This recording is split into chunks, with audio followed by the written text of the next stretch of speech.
you used Well, to should have. we get things going, folks? We've got new Several more stories about my old high school teachers. I was or different. I thought you were here for one pieces. thing. done. Move, go, Kurt.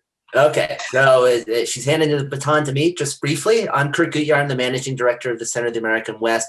Thank you very much for being here for the second in the series of CU student veterans as key figures in sustaining the mission of higher education, featuring Bob Draughon and Zach Guiliano.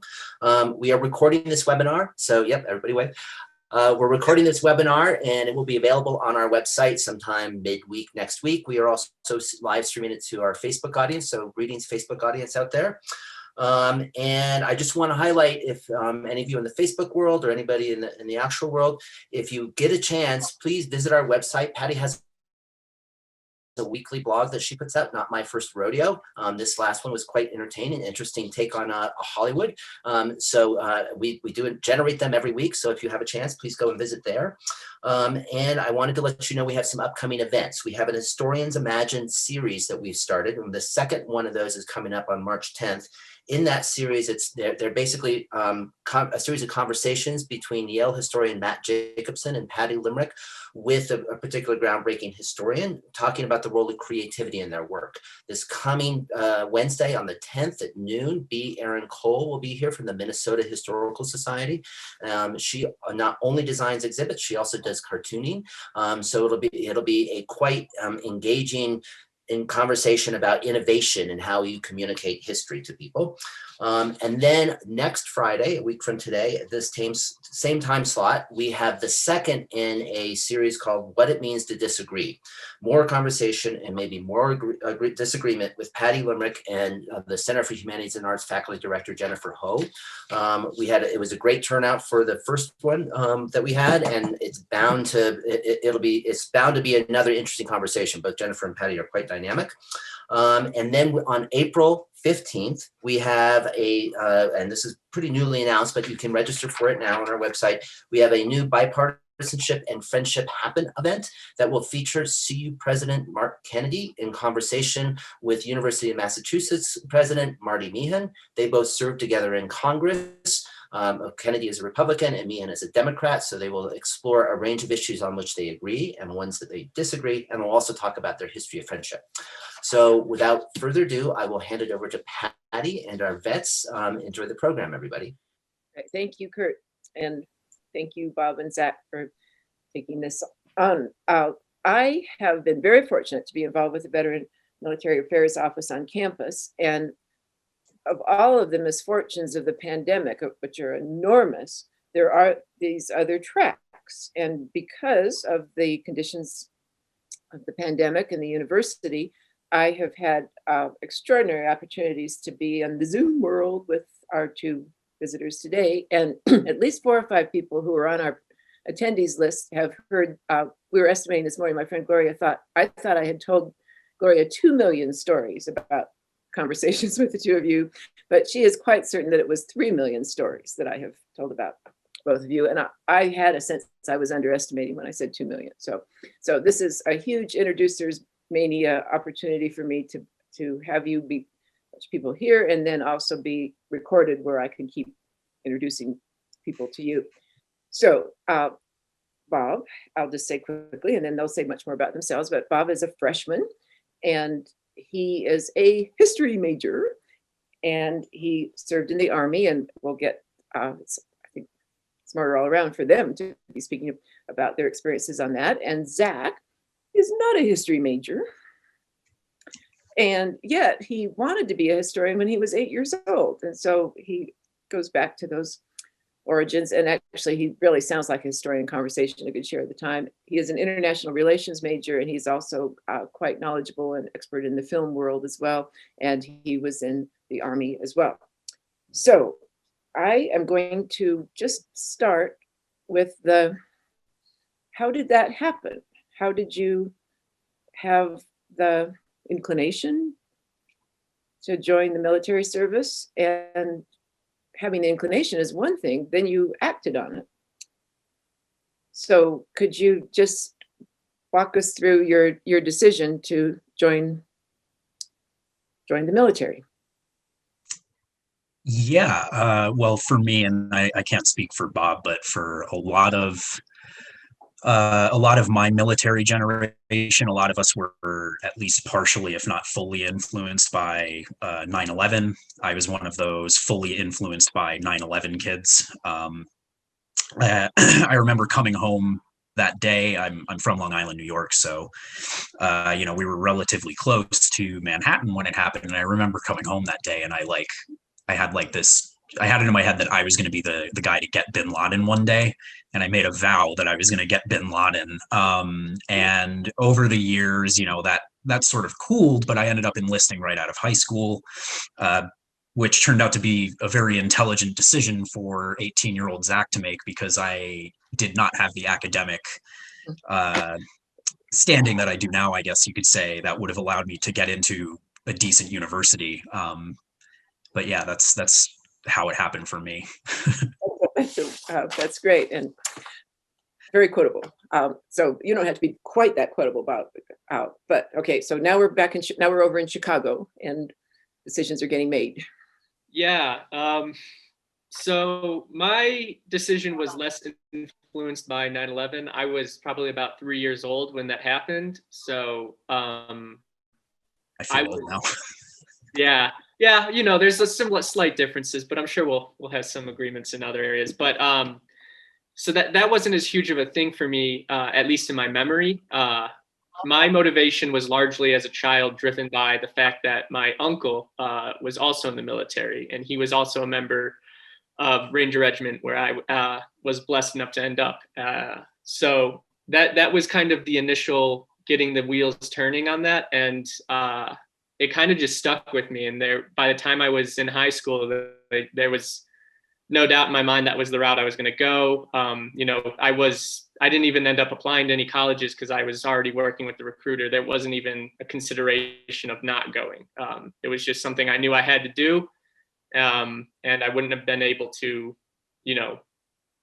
live with myself if I didn't see that sort of goal through.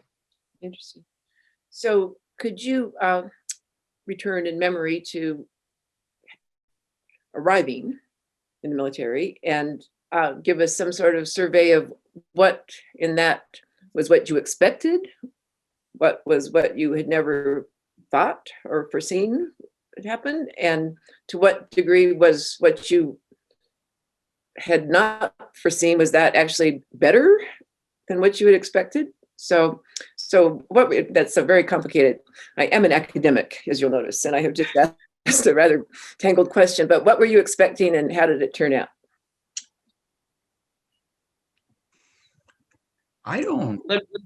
You go ahead, Bob. Let me ask a clarifying question here. Are you largely speaking about showing up at basic training or first showing up at a unit? Because there's some differences there.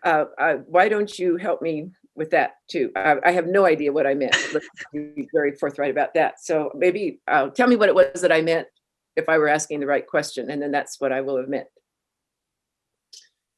So, I think that when people first enlist and end up, in the Army, that obviously the first hurdle they have to deal with is basic training and all of the things that are entailed with that. So as far as that kind of goes, it's not quite what I expected. I was expecting more of like what you might see in the movies. The reality is that that's not what it's like anymore. You still are doing a lot of push-ups and you're doing a lot of physical training and stuff, but there's more of a curriculum, and it's not so much of a just you're in the Army now and your life is going to be miserable for the next couple months. It's more of a building up experience. As far as getting to the unit goes, I think that's where the quality of the conversation is a bit higher. That's where things really start to matter. That's where you're getting your specific training and you're meeting, the people that you could very well end up deploying with or at a bare minimum training with. So that's really where I think the more important aspect is. It's really interesting. I just have to throw in that there was a time when you and I were chatting, and I think we had asked a question that neither of us could answer, and you said something like how great it was that you wouldn't have to do push-ups because you couldn't answer the question. Yeah, I've done a lot of push-ups in my days. I'll just say that. Yeah, well, we all should do more of them. So it's yeah, but at the same time, I am pretty grateful that you don't make us do push-ups if we don't know how to answer a question. So, yeah, I mean, I would agree with what Bob said. I don't really remember what I was expecting going into basic training because that was 10 years ago now, but I do remember being surprised at the amount of classroom instruction that we got. Huh. And to call it classroom instruction is a little generous because it was just a room with a projector that they made us all sit on the floor. But when I first showed up to my first unit, they had just come back from a particularly bad deployment. And I got to see really how close combat units get, especially we call them combat arms guys, people like Bob who like actually do combat stuff. And I think that set the expectation for me for what my deployment would have looked like. But, maybe we'll get into it a little bit later, maybe we won't, but my deployment experience ended up being radically different from what a lot of people in my unit had. But yeah, I think I would agree with Bob that when you first show up at your unit, that's when you learn a lot of the things that I learned for my job. I didn't learn in training. I learned after I had showed up to my unit, and they were like, "I can't believe they didn't teach you this. What's wrong with you? Do push-ups for not reading a specific manual or something like that." So yeah. Huh. And this is not a question that either of you have seen as crucial, but you were plunked in with strangers, and yet you had better be on close working terms pretty fast. And that's not necessarily humanity's gift, to meet strangers and say, we're working together. So how does that come into being? The sense of, oh, I know who these people are. Yeah, that's definitely not humanity's gift, but I will say it's definitely the military's gift. It's one of the things I cherish the most is the fact that you're able to know somebody for such a short period of time and still be so extremely close with them. And those are relationships that will really last for long times. So, it's just kind of the reality of when you're going through really intense and difficult or maybe even traumatic experiences, it makes sense that you're going to latch onto the people that have gone through those same experiences with you and have maybe even helped carry you out of them. So it's just kind of, to me, it's almost like a primal response to dealing with issues by building your community, like building up your own community with the people that, surround you. So a lot of internal mentoring, of peer mentoring going on. Okay, I probably will forget that I want to come back to this. It'd be so interesting to talk about with bringing in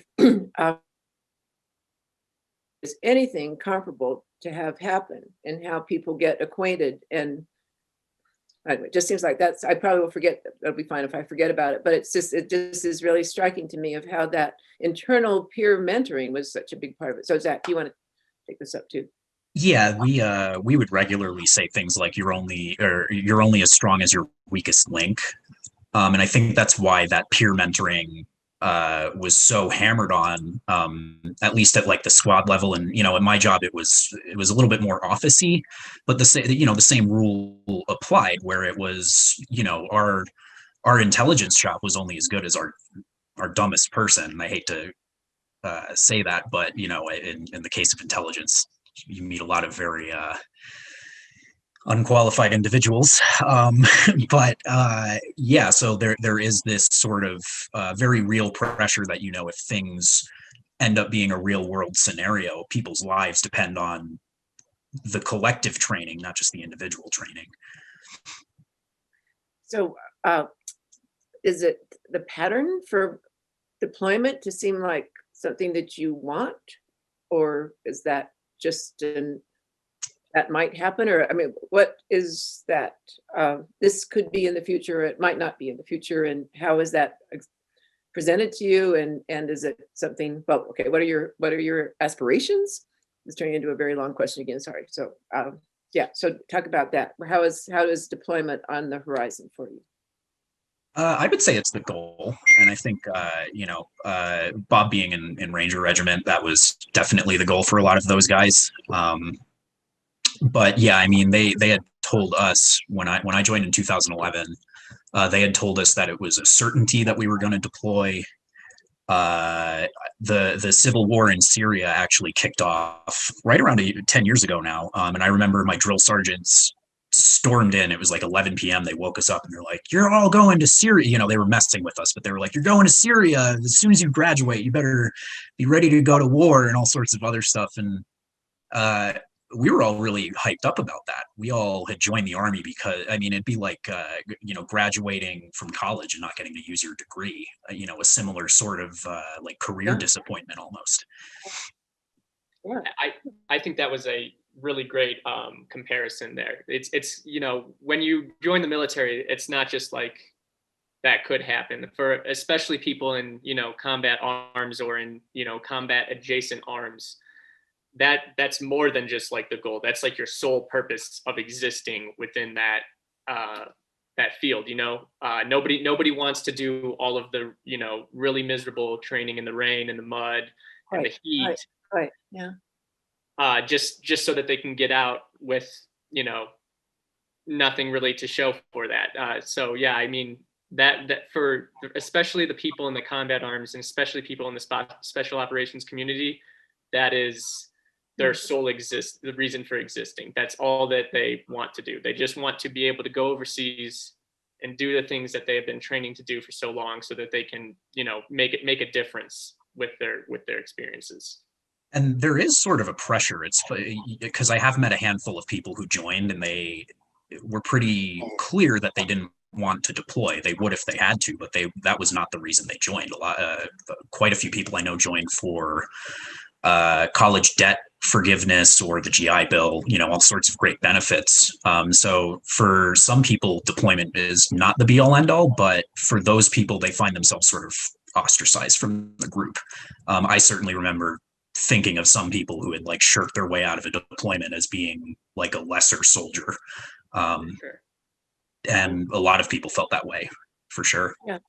Understandable. I'm going to use, I think this is a terrible comparison, but I do watch young men who are skateboarders in terror because they seem to think they are immortal and they needn't worry about their heads and the concrete and so on. So those are the young men who I think are not calculating risk very intelligently. And so I wonder, would you be okay about talking about how you balance courage and confidence with sensible, don't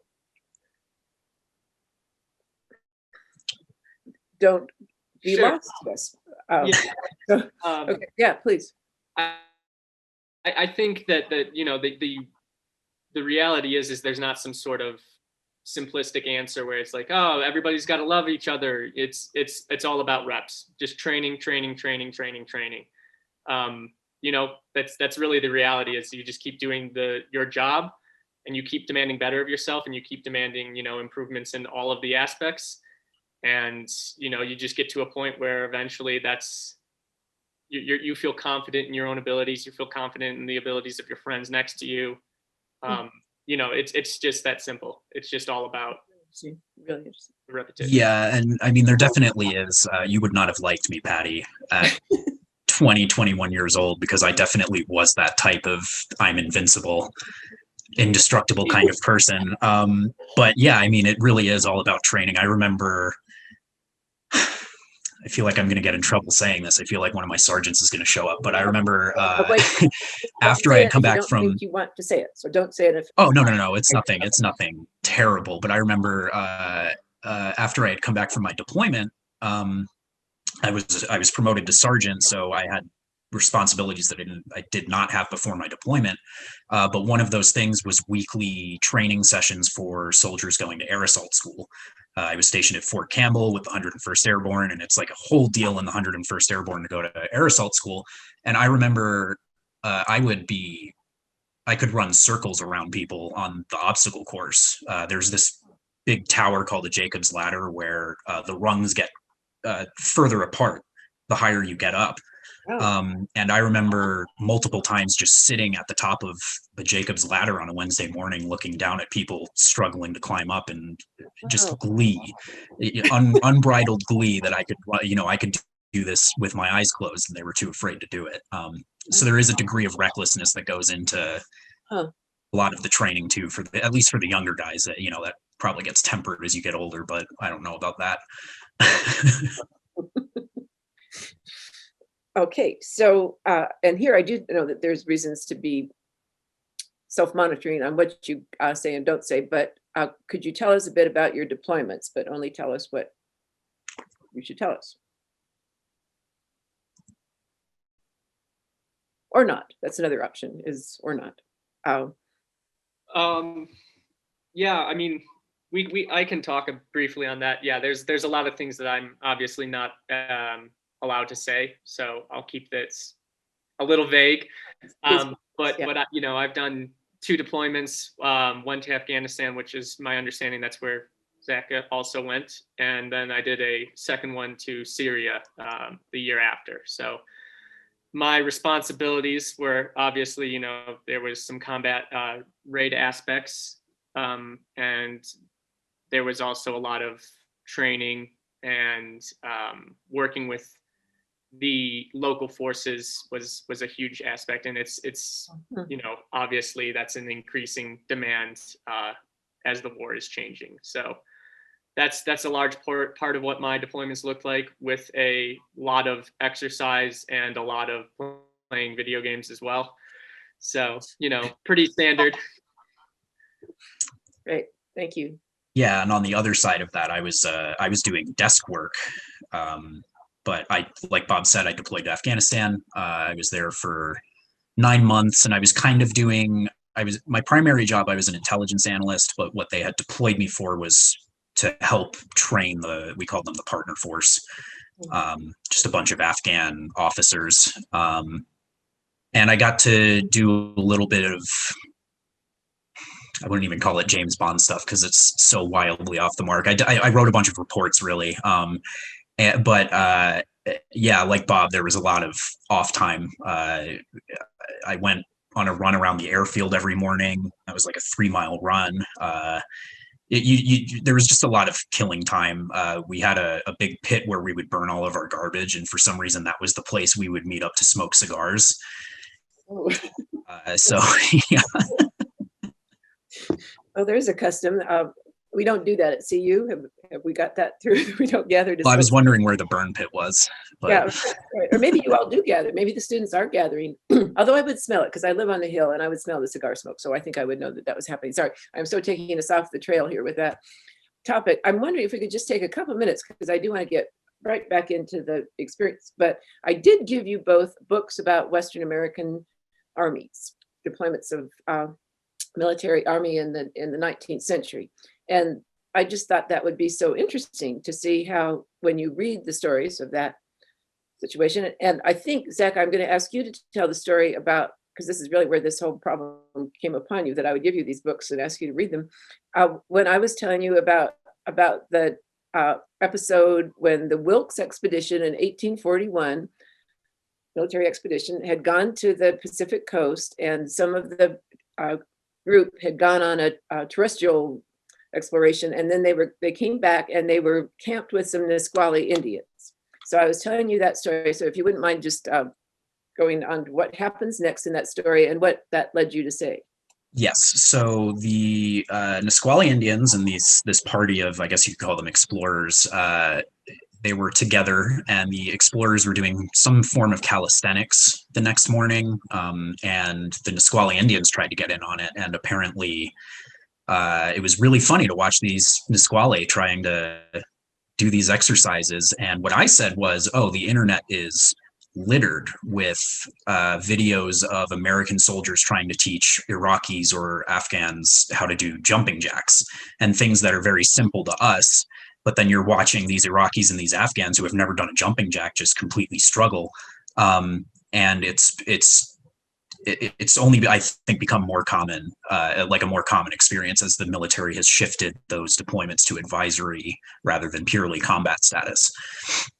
Right. So that was remarkable that I thought I was telling a story. I think they were sailors. I think there were some Navy people in that thing. And so they're doing these exercises. And then you say, oh, yeah, that's what. And I think, good heavens, time travel.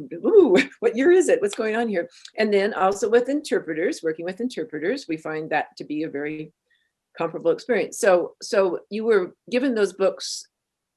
You didn't really ask for those books, but you were given those books. And so what was it, what was that experience of reading about Army, about soldiers in the 19th century West? Was that my brothers, here we are, or what was that like? I would say it was, I definitely felt a little bit of a kinship with my, my cousins from the past, I guess. I think what struck me the most was the amount of small labor that they had to do back then, just to maintain the fort or to build roads for supplies, all sorts of small menial labor. Obviously, I never had to build a road. I don't know about you, Bob. I hope you never had to build a road. But the military certainly gets its use out of you as cheap labor, whether it's mopping floors or setting up radio antennas or, name a thing. And I've put out dumpster fires before. It's just. Yeah, there's definitely, as I read through these, it's just the comparisons are really funny, because it's almost as if, like, if we were to revert all of those people to our times or vice versa, the story would be the same. It's humorous to see the reactions of, the enlisted guys, and how they view the officers and vice versa. That's still something that's, pretty true today. The labor thing, we can relate to that to a certain degree, but yeah, I've never had to build a road or anything like that. Or, walk, 40 miles a day on beans and hay. Yeah. I've had to do a lot of walking, but, I've always been well equipped. Not to say that the labor aspect hasn't been extreme too. I can recall there was one point where I was working 100 hours a week for 2 weeks in a row. Still getting that same, E4 base pay. They definitely get their labor out of you, and it's funny to see how the reactions that the people at that time had is exactly the same to the ones that I've had. And it's really funny that I checked back last night to make sure that I had it right. If you were a private and you had some sort of specialty skill before you joined the Army, if you were a Mason, you got paid, I think it was 40 cents on the dollar extra for per hour of extra duty that you did, or something like that. But you theoretically could be making more money than your sergeant. And I had that issue a lot, where when I was a sergeant, my soldiers would be making more money than me because they had, they had language qualifications, or they were married and they were getting paid more because they had a dependent. And I remember the first time I read that, I got like sucked back in time a little bit, sort of like you did, Patty, with the calisthenics thing, because it was, I could just picture myself chewing on my anger at some posting in Arizona. Just, I'm the sergeant and I'm not getting paid more than these fools, and all sorts of stuff. So, the comparisons are endless. I would say that modern soldiers are certainly more physically fit. And that's a nutrition aspect. But something that struck me was the punishments that they were meted out for disobedience, like, oh, go run laps, or, I don't know. That seemed like a bit of a joke to me. Okay, so I want to just ask a question or two about this 100 hours. We heard from one of our participants last week, 100 hours a week. And we hear sad stories about interns, medical interns who who have to work for long periods of time without sufficient sleep. And so, but 100 hours, that's, I want to know a little bit more about why we are feeling sad for medical interns so often, that they are kept awake and still labor. but also just what accommodation for sleeping, because sleeping is supposed to be one of the things that is the bedrock of well-being, getting enough sleep. And Zach brought to my attention how interesting it was that when the Capitol had National Guards people there, and the National Guards people had to sleep in a parking garage, there was, oh no, the civilians, oh, they have to sleep in a parking garage. So actually, maybe why don't you start us off with your thoughts about that, Zach, and then we'll get to this sleep question. Yeah, well, I guess on my thoughts on that, it was just very strange that people were up in arms that we were, and what's the difference between spending your so the whole controversy, it was not that the Capitol Police kicked the National Guard out of the building. They just said, if you are not doing anything, you're in the way of official business and you need to spend your time in this section of the parking garage. And I mean, I don't know, but Bob, what is the weirdest place you ever had to sleep? Weather conditions and physical location being considered. That's a great question. That's a fun one. I don't know if I can pinpoint one. I've had to, obviously, the sleeping conditions and deployments are less than ideal, especially if the place hasn't been built up. But those weren't so terrible. I definitely have slept in a lot of foxholes with a lot of sand, and been rained on in those conditions as well. So it's a little cliche, but it's kind of like those the same sort of stuff that you see in the movies where the guys are just in a puddle of mud, essentially sleeping in a hole. It's never been that bad for me, but it's definitely been close. And you get used to it after a while too. I was able to sleep standing up. I trained myself how to do that pretty quickly. The weirdest place I ever slept, I was in a trailer, one of those trailers that you pull in a Humvee, and it was just full of gas cans. And I was just like sprawled out amongst the gas cans in this trailer for 2 or 3 weeks. And that was the remark I made to Patty. It was, not a boo-hoo, woe is me comment, but it's like, just, wait until these people hear that I was sleeping in jet fuel fumes, basically. Yeah, that's definitely the reality. The conditions are oftentimes a lot worse than people realize. And, when stories like the, National Guard and the Capitol are brought to light, people are always, concerned about it. But the reality is that that's just another day. And, it can definitely suck. And it's unfortunate that people have to go through those conditions. But the reality is that's what's expected of them, and that's what they've been doing for a while. Right. And that is such, I know so many people who are concerned about getting enough sleep and engaged in rituals of having warm milk or doing all kinds of stuff so they can get enough sleep. And so I guess, well, I want to get directly to your sorting out your most influential memories and so on. But I do want to return at some point for the obliviousness of civilians theme, which I probably am more, more stirred up about than you are. Yeah. So alrighty. So let's put that off for a little bit here, and I'll be happy, or I can have my own Zoom program where I punch out my fellow civilians for being oblivious, and that would be a different program, and no one will watch it because they will know that they don't want to hear me do that. So so let's talk about, these are the questions that Nisa Jovan, who was with us last time, thought would be really good for getting people to just make sure they say what they want to say. And so, what part of your time in the military was most memorable and thereby shaped you as the person you are today? And I realize that could be a little bit different, that most memorable and that turned you into who you are, those don't necessarily have to be the same thing. So you can do two different sets of stories if you like, but let's start with most memorable. I mean, for me, it's a pretty easy answer. I would say my deployment was the most memorable. I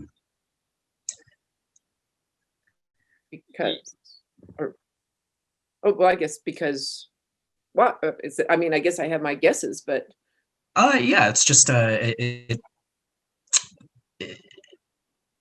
went when I was 20. I turned 21 over there, and it really was such a formative experience to go through something like that as young as I did. And I wouldn't say that it made me who I am today, but it certainly it still shapes my thought patterns and was a huge part of who made me who I am today, but definitely the most memorable part. Yeah, good. Thank you. Yeah, I'm gonna agree. My most memorable moment was definitely or moments was definitely my second deployment in Syria. That deployment specifically felt like I was really making a difference in the world, and I was surrounded by people um who were demanding better of me, who were having a lot of fun with me, and just, it was an all around great time. But specifically being able to be blessed enough to help train the SDF, the YPG and the YPJ, Sorry. was a moment of extreme humility for me, but also just a really wonderful experience to be able to pass on a lot of knowledge that was important for them, not only for them to defend their lives, but for them to be fighting in the war that they're going over. And so knowing that despite the fact I had only been in the military for a few years, but still had a lot of knowledge with which I could pass on to other people, oftentimes not even 18 years old, was incredibly impactful for me. So I would say that was the most memorable. It obviously shaped me a lot as well, and it's a big part of why I want to be a high school teacher. But as far as shaping me, it's really, really hard to pinpoint one specific moment or even a period of time.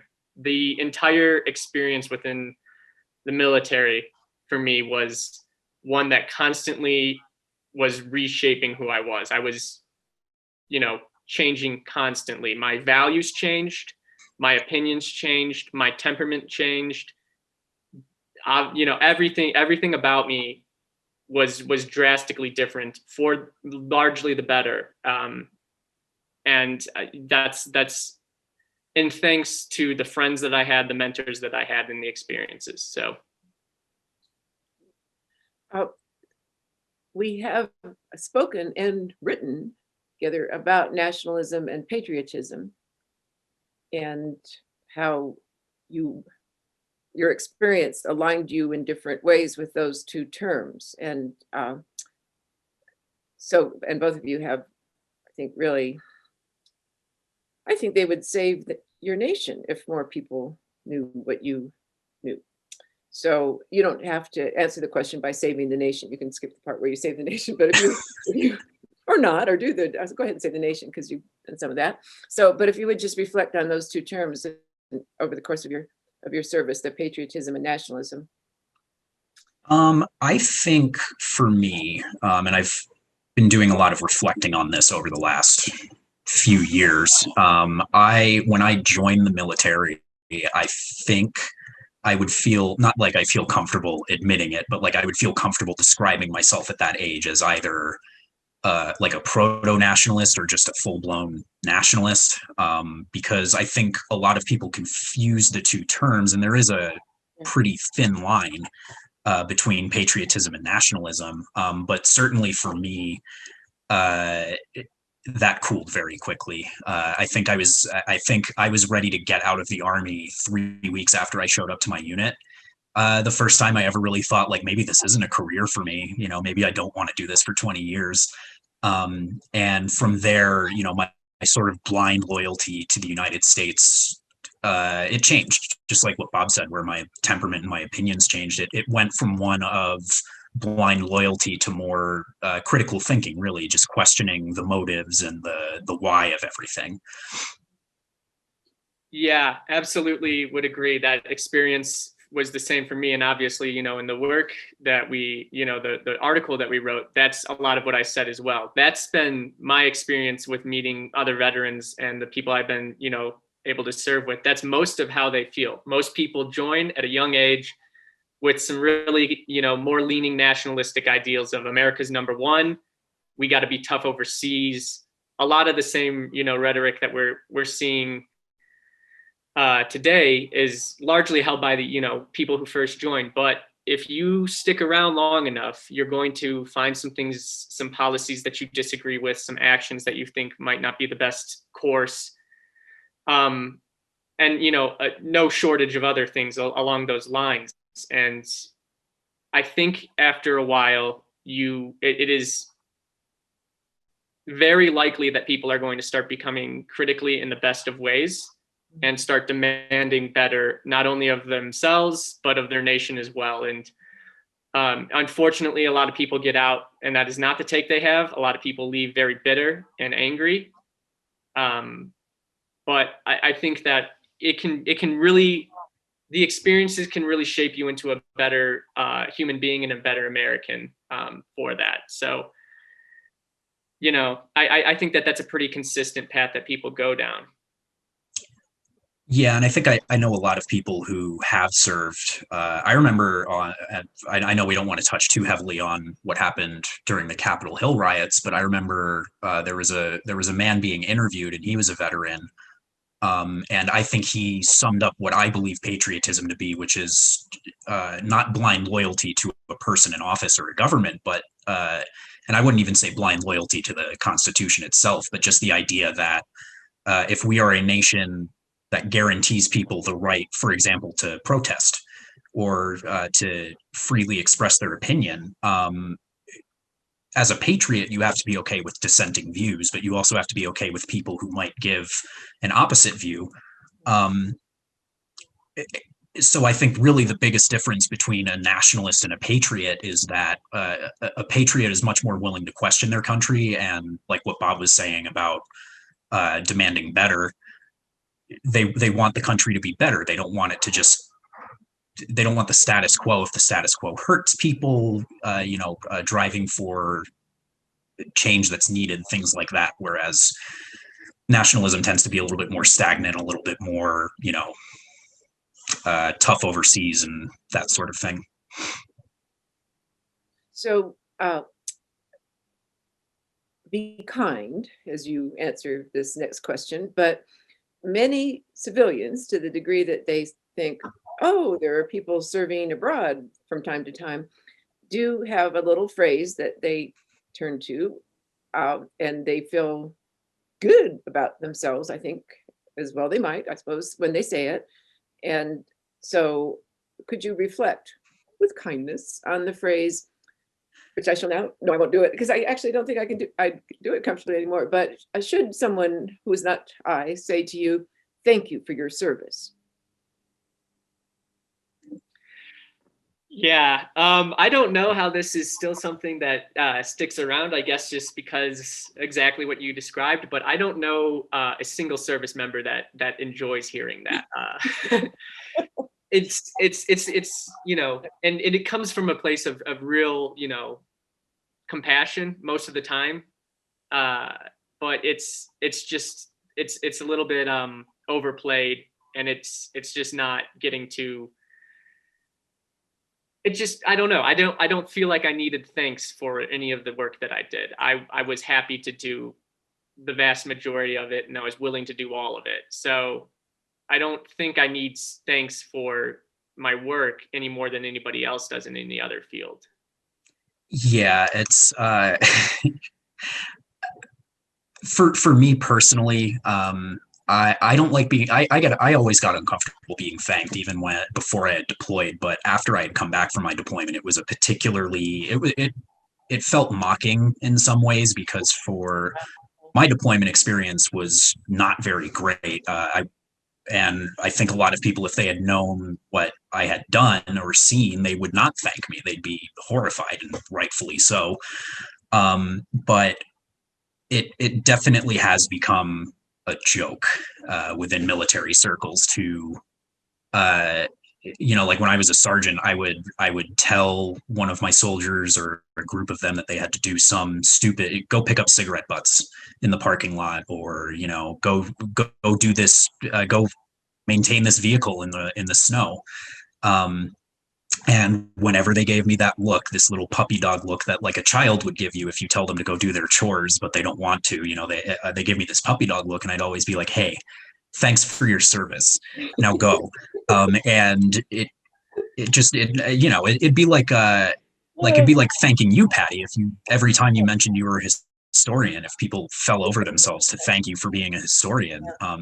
I think it's more appropriate to thank garbage men or sanitation workers, not garbage men, but they do, like, they have a tangible impact on their community once or twice a week. Whereas, I don't know, picking up cigarette butts just really was not a thankful thing for me.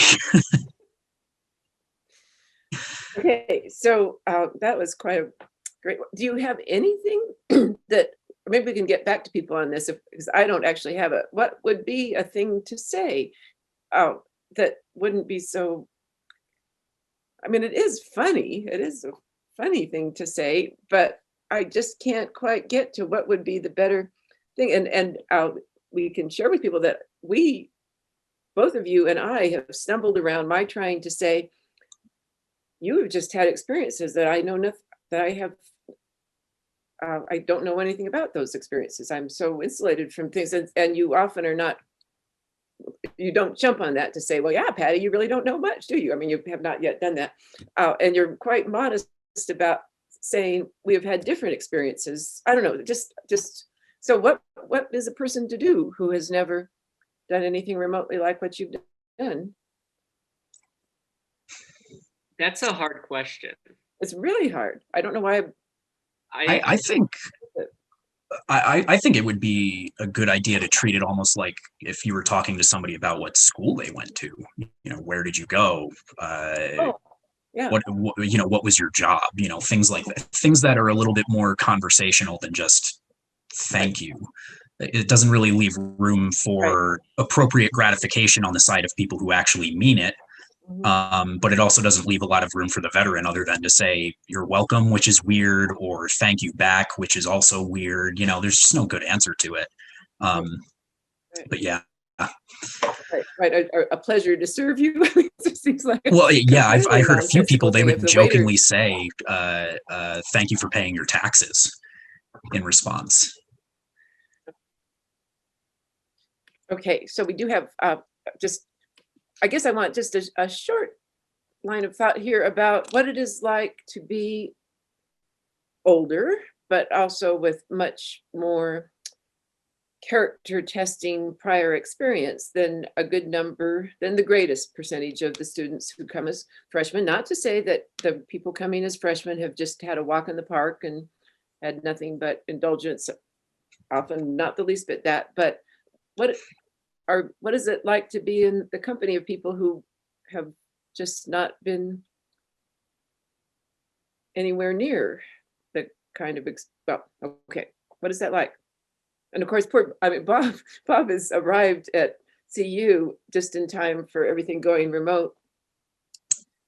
So what is it like to be around people that you're not around is really not a very good question to be asking you. For me, I mean, for me, to be quite frank, college has been just as hard, if not harder than my deployment was at some times. Probably because the stress is a little bit different. I wouldn't say it's greater, but it's different. But I would just remind a lot of my friends, if we were up at 2 a.m. at the library studying for an exam, and they would complain, and some of them would follow up with, oh, it's like nothing like the Army, I bet. And no, it's not. But, I'm here stressed out and sucking through this the same way you are. So, who cares? I will say I feel very old. I've dated myself more than a few times in class by referencing a TV show or something from the late 90s. But I don't know. I enjoy it. I enjoy being around people who don't have the same experience as me. And really, though, one has to say, have a somewhat different attitude toward or commitment to education sometimes than you would have. So I don't think I sound like I'm baiting you into saying bunch of lightweights. And no, I'm not doing that. But sometimes the poor little souls, sometimes just, I get to say that because I'm very old, just have not had the chance to say, oh, this matters to me for these reasons. They just haven't had that chance just yet. So Bob, do you want to take on this? Yeah, I think that's a good point. The life experience is just something that's hard to get around. That's just the reality of the situation. Zach said earlier, if he had gone to college instead of the Army, things would have been very different. I would second that notion. I'm a much better student. And I'm a lot more passionate about certain causes that I, are directly a result of my military experience and just time on Earth. That being said, I don't like the idea of, looking down upon younger students because they're in the same boat as I am, and there's really no benefit to that. Sure, they might not have had experiences that I had, but they've probably had plenty of experiences that I haven't had. And their input and their thoughtful comments is just as much important to me as anybody else's. So I don't like to play this whole, I'm the old guy because I'm 23. Like, okay, Well, I've always thought I was quite aged here, so okay. But no, I think this is great. It seems disingenuous and right, kind of unnecessarily hierarchical to be doing something like that. Yeah, and very briefly, I'll say that I had a class once where I had given them Norman MacLean's book, Young Men and Fire, about a bunch of very young men dying in the cataclysmic Man Gulch fire. And I said to the students, this is many years ago, but I said, this won't mean that much to you because you really haven't faced death. You just don't. And boy, did I get pushback. Boy, did I get a bunch of people who I thought had just had a very Christian life telling me about friends lost to drug overdoses. I mean, it was really a lesson to me. And now I seem to have forgotten that lesson for a moment, but it's coming back now. So I have a couple of questions I want to bring in from the audience. I want to ask anyway, Jim Havey, our film guy, talk about your future career plans and how your military service will influence that choice or has already influenced that choice. Yeah, so like I said, there's a very direct correlation between the time that I had both overseas and at home and educating younger warriors. And to me, that feeling of watching somebody improve on something and for that moment of that click of, oh, hey, this is what's going on. Yeah. To me, that's really, it's energizing. It's really awesome to see the way that people can just kind of grow based off of the stuff that you're giving them. So to me, it was very easy just after I got to a position where I could start passing on some information, I found it extremely rewarding. And that's something that I want to continue to chase. And it also, being in the military and then going to college has also given me a unique perspective on the, high school to college pipeline that kind of exists within the nation, where we currently about like 33% of Americans as of 2019 have completed 4 years or more of college. And there's, that's obviously on the rise. There's been a huge push to just say, right after high school, you go to college, and then after college, you get a job in your degree field. And that's not how it works for everybody. It's really not sustainable. You're going to get oversaturation in certain fields, but that's kind of getting into some other aspects of stuff that interests me, but yeah, so just being able to have that unique experience of I didn't follow that path has kind of enlightened a lot of my opinions on what kind of a teacher I want to be. Yeah. Mr. Draughon, they'll call you Mr. Draughon. That'll take some getting used to.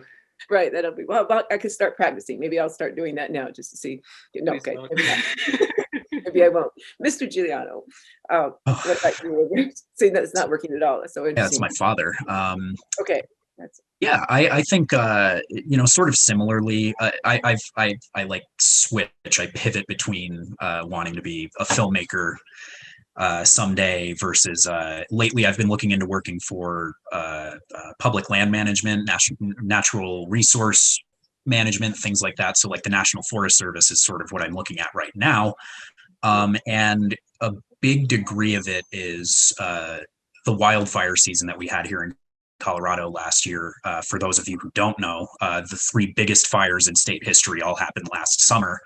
And one of I think the biggest fire in Boulder County history happened last summer as well. And I was watching that particular fire burning at the foothills from my apartment. And I thought, this is a much more pressing issue than I ever gave credit for. And I think that comes directly, my desire to joined the Forest Service comes from the military sort of sense of service to my country. I love the natural landscapes that this country offers people. And I think it needs to be protected. So that's sort of where I'm looking right now. And I'm hoping I can bring my sort of military related drive into that field. Cool. We have a couple of questions. I think we can get in quite quickly and then we'll get to our summing up here.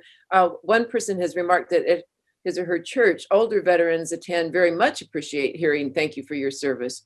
I wonder if there will be a day when the younger generation of veterans will change their minds on this and appreciate hearing it. I guess I'm thinking that's the big issue of our time, of intergenerational assumptions. And I mean, World War II, that was a really different framework for saying that to veterans. And when at Rotary, when people would come in their uniforms, if they still fit, that was a little bit of a question. You'll deal with that as it comes out. But thank you for your service in that context. That really did have a different ring to it. So do you think you might age into feeling more receptive to that remark?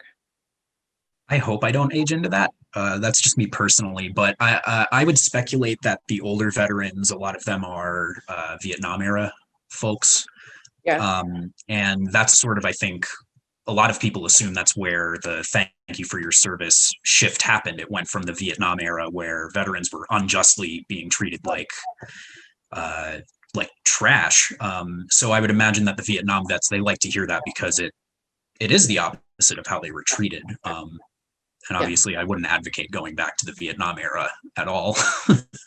No, but we do have a commemoration project underway with Vietnam, which we've not had since the virus, but we do thank the veterans for we asked them to stand up on stage and tell us where they served and when they served. And that, for many of the people of my age group, it's a different thing. So, okay, so I have a question.